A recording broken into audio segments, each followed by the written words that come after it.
Some battles changed history. Others make history look like it was being run by sleep-deprived maniacs with horses, cannons, and zero adult supervision. This video is about the second kind. These are 33 battles so ridiculous, so messy, and so painfully real, they sound less like military history and more like somebody lost a bet and turned it into a war. 1. The Battle of Castle Itter sounds less like a real battle and more like the weirdest action movie pitch ever rejected for being too unrealistic. It was May 1945. Nazi Germany was collapsing, and inside an Austrian castle the prisoners were not random soldiers, but high-profile French political figures. To defend them, an American force under John C. Lee teamed up with anti-Nazi German soldiers led by Joseph Gangl, local resistance fighters, and even some of the French prisoners themselves, all against the SS. That is not a normal sentence. That is history throwing every genre into a blender. World War II had plenty of strange final chapters, but this one basically gave us Americans, Germans, and French VIP inmates fighting side by side while the Third Reich was falling apart in the background like a badly built movie set. 2. The Battle of Karansebes is what happens when an empire decides to run military operations like a group project done at 2 in the morning. In 1788, parts of the Austrian army were scouting in the dark when some troops reportedly found alcohol. Other troops got suspicious. Somebody started shouting. And soon, different units began firing at each other because everyone assumed the Ottomans had arrived. The best part, if that is even the phrase, is that the details are fuzzy, and historians argue about how dramatic the story became over time. But the core embarrassment is solid. There was some kind of major friendly fire panic.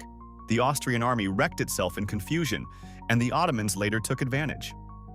Imagine having an army that large and still managing to lose to darkness, nerves, and terrible communication. That is not a battle plan. That is a haunted parking lot with muskets. 3. The Battle of Los Angeles was basically America unloading anti-aircraft fire into the sky because anxiety had the wheel. In February 1942, just a few months after Pearl Harbor, Los Angeles was on edge. Reports of enemy aircraft spread, sirens went off, blackout orders hit, and American anti-aircraft crews started blasting away over the city. More than 1,400 shells were fired. The problem was that there was never any confirmed Japanese attack. Later analysis pointed toward false alarms and likely weather balloons, which means the military response was essentially a citywide panic attack with artillery. Civilians died from car crashes and heart attacks connected to the chaos, and the whole thing instantly earned one of the most sarcastic battle names in history. It feels like the historical version of a guy hearing a noise downstairs and emptying the entire closet into the ceiling. America did not defeat an invasion that night. America fought pure vibes. 4. The Battle of Texel, more properly the capture of the Dutch fleet at Den Helder, is one of those stories that sounds fake because your brain has standards. In the winter of 1795, a Dutch fleet was trapped by ice near shore, and French cavalry approached the immobilized ships across the frozen water. Yes, cavalry, against warships, on ice. The scene sounds like somebody accidentally mixed a naval battle, a snowstorm, and a horse movie into one event. It was less a glorious charge and more a wild exploitation of absurd conditions. But the fact remains that mounted troops effectively captured a fleet that could not move. If you told a movie producer that horse soldiers took ships because winter hit the map too hard, they would tell you to calm down. History, meanwhile, looked at that sentence and said, no, let us make it weirder by keeping it true. 5. The Battle of Tanga in 1914 was supposed to be a British invasion of German East Africa. Instead, it turned into a masterclass in confusion, bad coordination, and the sort of panic that makes everyone involved look like they were cursed. British Indian forces landed with a big numerical advantage and still managed to blunder through poor leadership, disorganized attacks, and general chaos. Then came the bees. Real bees. Swarms got stirred up during the fighting and attacked both sides, but the image stuck because it perfectly summarizes the whole operation. An invasion so messy that nature itself seemed to file a complaint. German colonial forces and askari troops beat back a much larger force, and the British retreat became a humiliating rout. Tanga feels like one of those games where the loading screen says you have overwhelming odds, and 5 minutes later your army is running in every direction while angry insects become an actual tactical factor. 6. The Battle of Pelusium is famous for a detail so bizarre, it almost sounds like ancient clickbait. Cats. In 525 before Christ, the Persian king Cambyses invaded Egypt, and later tradition says he used Egypt's reverence for certain animals, especially cats, as psychological leverage in battle. The famous version has Persian troops carrying sacred animals or displaying cat imagery so Egyptian defenders would hesitate to fire. Now, to be fair, that colorful detail comes from later sources, and historians do not treat it like a perfectly recorded play-by-play. But even with that caution, the story survives because it captures something real about ancient warfare.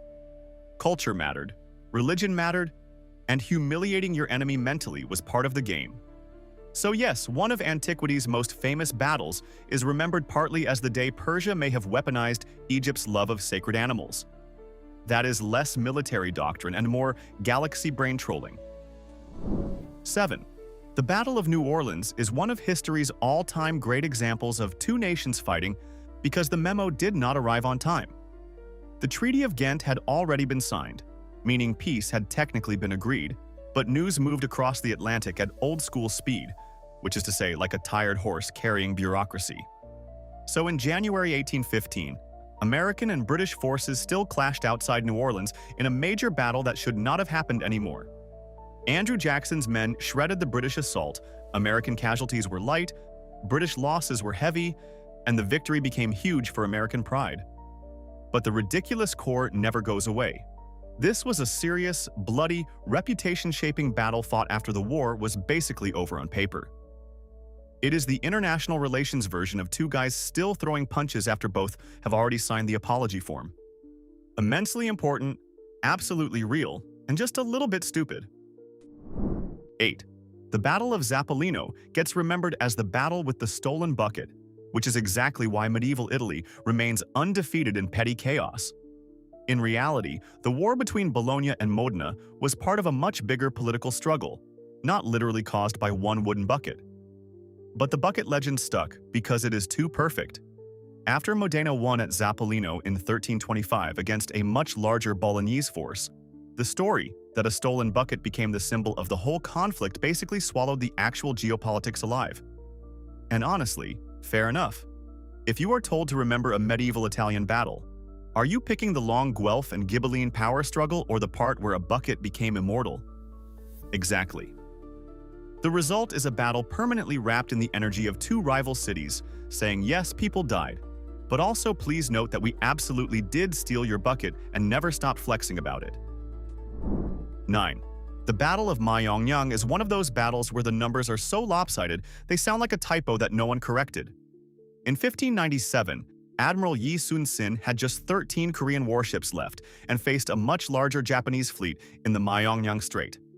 Sources differ on the exact size of the Japanese force, but every version agrees on the important part. Yi was massively outnumbered. So what did he do?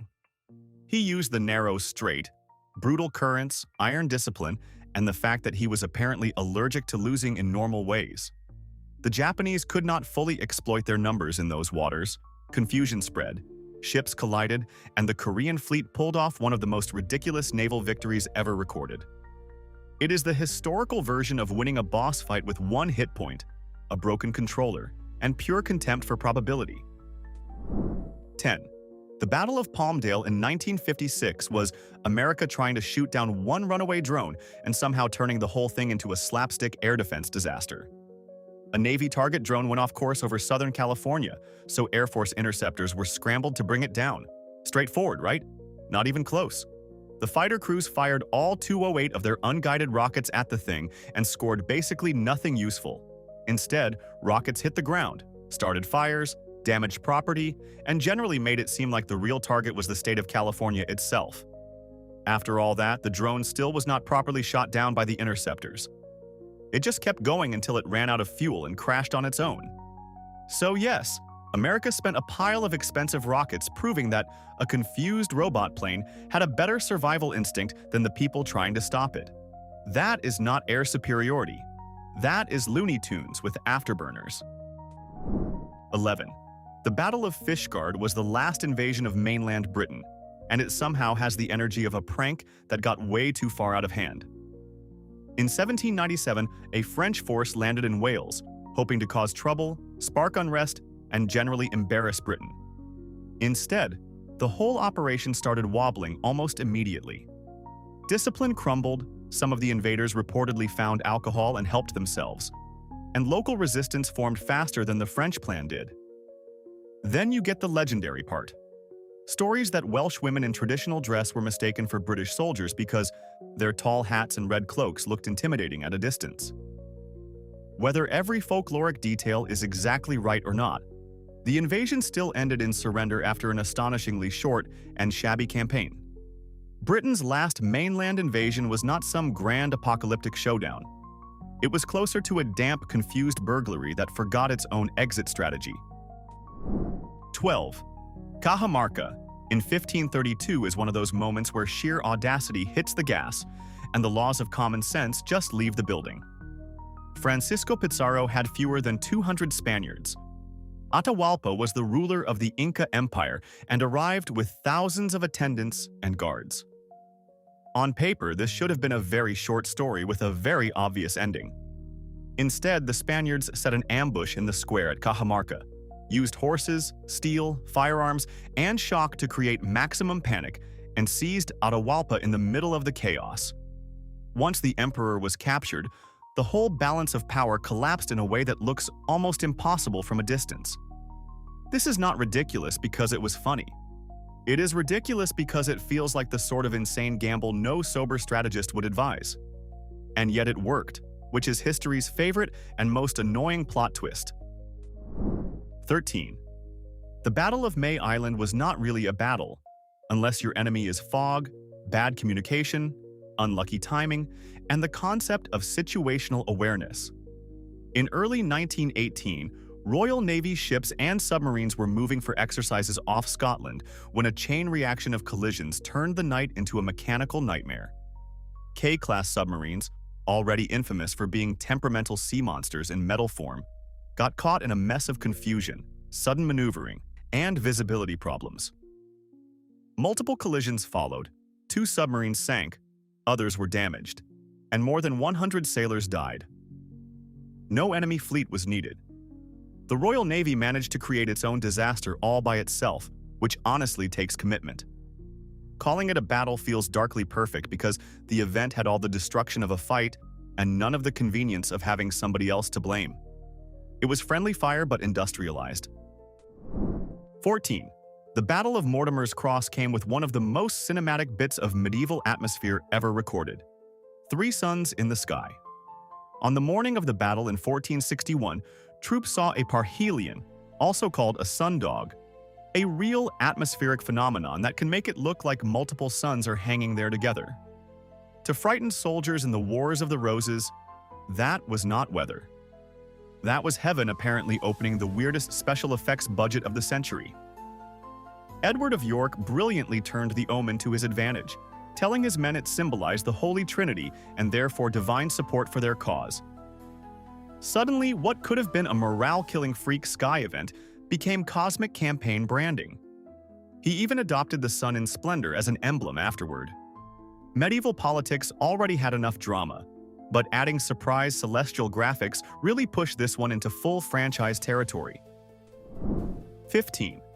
The Battle of the Crater began with one of the smartest ideas of the American Civil War, and then almost immediately face-planted into one of its dumbest executions. Union soldiers, including Pennsylvania coal miners, dug a long tunnel under Confederate lines outside Petersburg and packed it with explosives.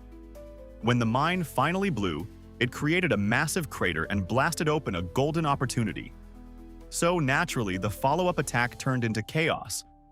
Instead of flowing around the crater, many Union troops ran directly into it like moths, heading for the worst possible lamp. Units got trapped, commanders panicked, Confederate forces recovered, and the whole assault became a butcher's yard. The terrible irony is what makes this battle so ridiculous. The hard part worked.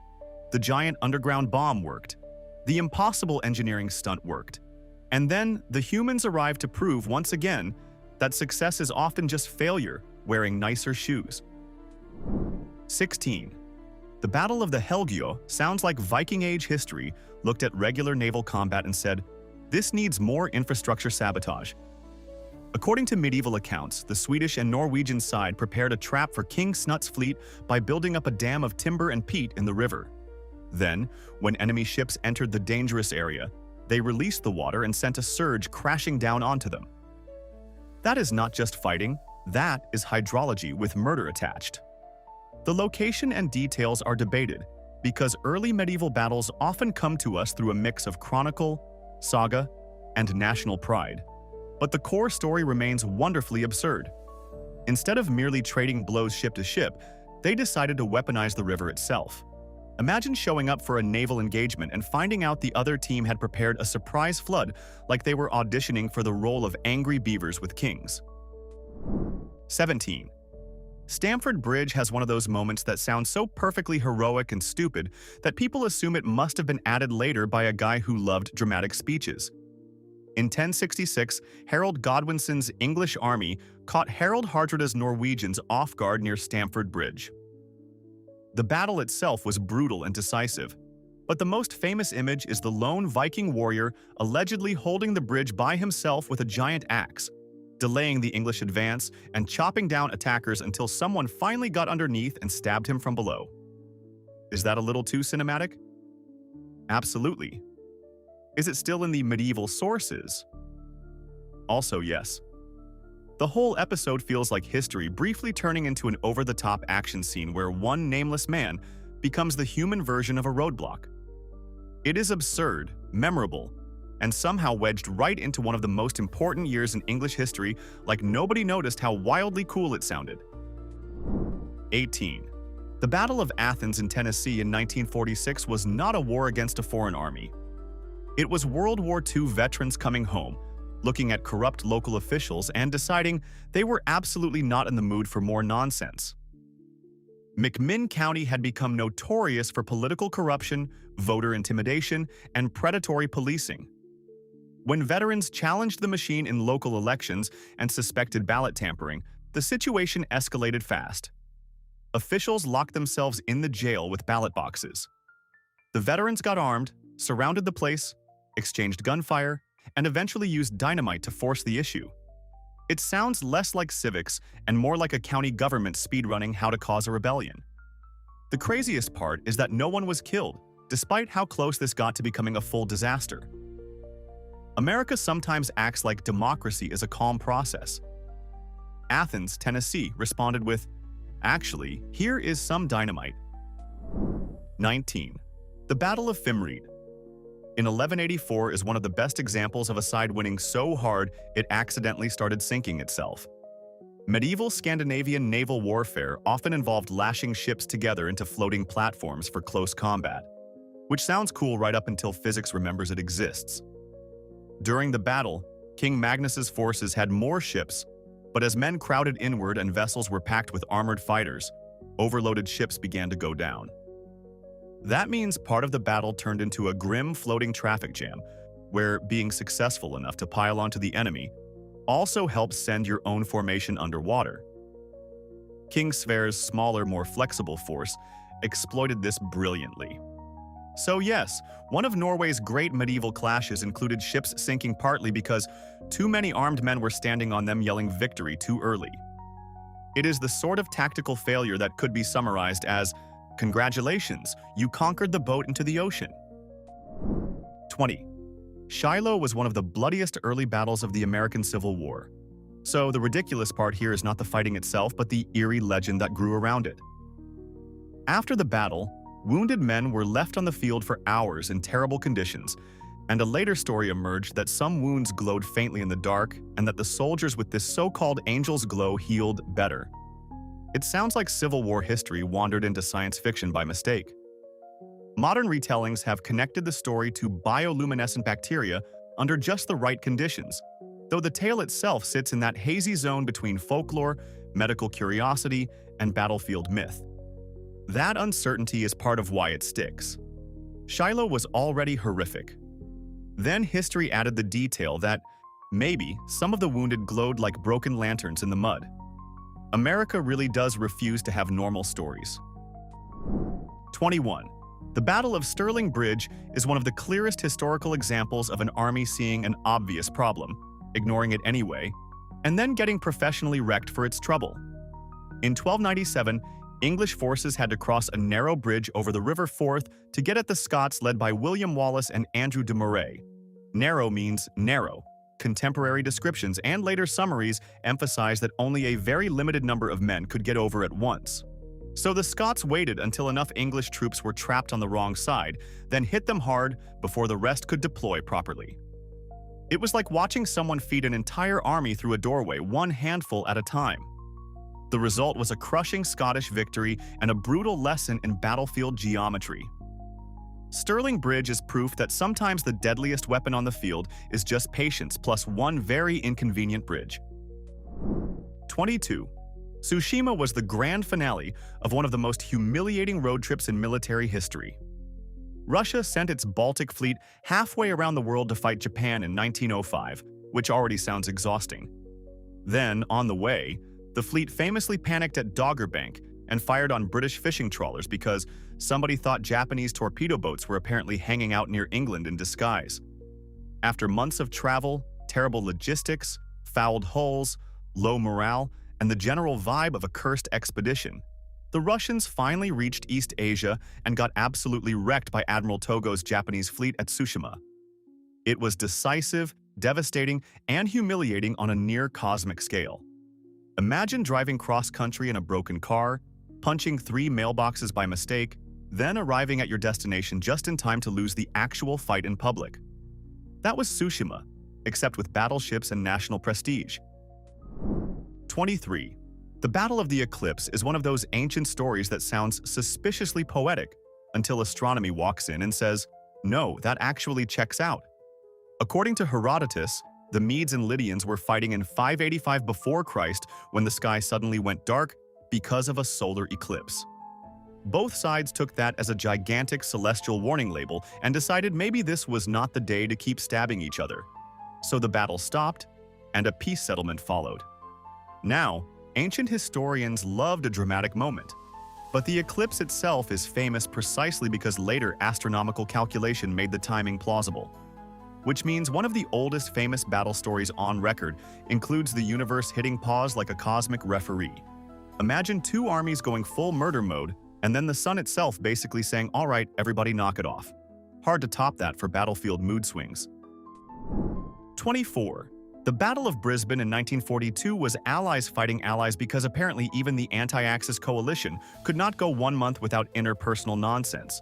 American troops and Australian servicemen in Brisbane had been building up resentment over pay differences, behavior, social tensions, and the general feeling that too many Americans had arrived acting like the whole city was one giant rented set.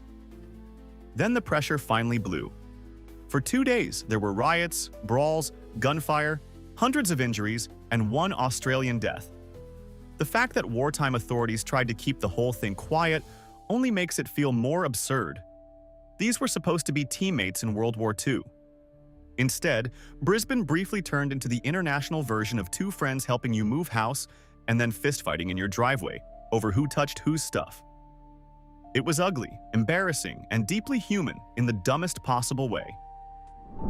25.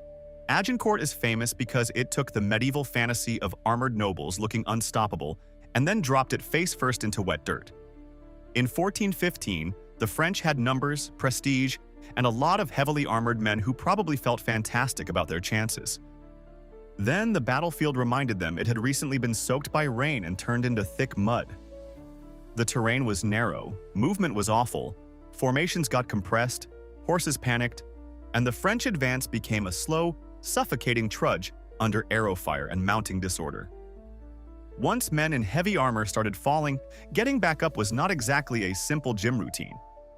Agincourt works so well in popular memory because it feels like an expensive elite machine being defeated by weather, bad spacing, and the medieval equivalent of traffic congestion. Sometimes history is grand strategy. Sometimes it is rich guys discovering mud is undefeated. 26. Kadesh was one of the great Bronze Age mega-battles, complete with chariots, kings, propaganda, and enough ego to light a continent. Rameses II later presented himself like he had basically won the whole thing single-handedly, while the Hittites naturally had their own version, because ancient empires loved the concept of losing and then simply refusing to say so. In reality, the outcome seems to have been inconclusive or at least mixed, with both sides claiming glory and neither one getting the clean Hollywood ending. That alone makes it ridiculous. Imagine thousands of chariots, one of the ancient world's biggest clashes, and the takeaway is basically both teams posted victory graphics afterward. Kadesh is a reminder that spin is not modern. Governments were doing the "nobody beats us, we are totally fine" routine more than 3,000 years ago. Bronze Age public relations was already embarrassingly advanced. 27. The Battle of Lake Peipus, often called the Battle on the Ice, survives in popular imagination like a full-blown legend because, well, look at the ingredients. It happened in 1242 on a frozen lake. Alexander Nevsky led forces from Novgorod and Vladimir against the Livonian Order and their allies. That alone already sounds like a bard got overexcited. Then later, storytelling piled on the famous image of armored enemies crashing through the ice and drowning en masse. The catch is that modern historians are a lot more cautious about that dramatic detail, and some of the most cinematic imagery comes from much later patriotic retellings in film. But even stripped of the extra frosting, the core event is still wonderfully absurd. A major medieval battle on a frozen lake where the weather itself turns the entire setting into something halfway between a war chronicle and a fever dream. Sometimes the facts do not need embellishment. They showed up wearing ice skates already. 28. The first Battle of Bull Run was the moment America learned the Civil War was not going to be a tidy little afternoon outing, even though a shocking number of people treated it exactly like one. Because the battlefield was close to Washington, civilians, politicians, and spectators came out to watch, some with picnic baskets, like they were attending a sporting event instead of the opening act of national trauma.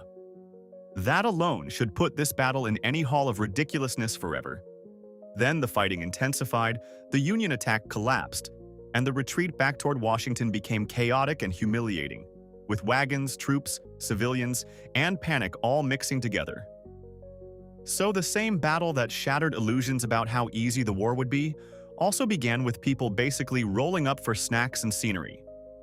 Nothing says, "We have fundamentally misunderstood the situation," quite like bringing lunch to the first major battle of a civil war.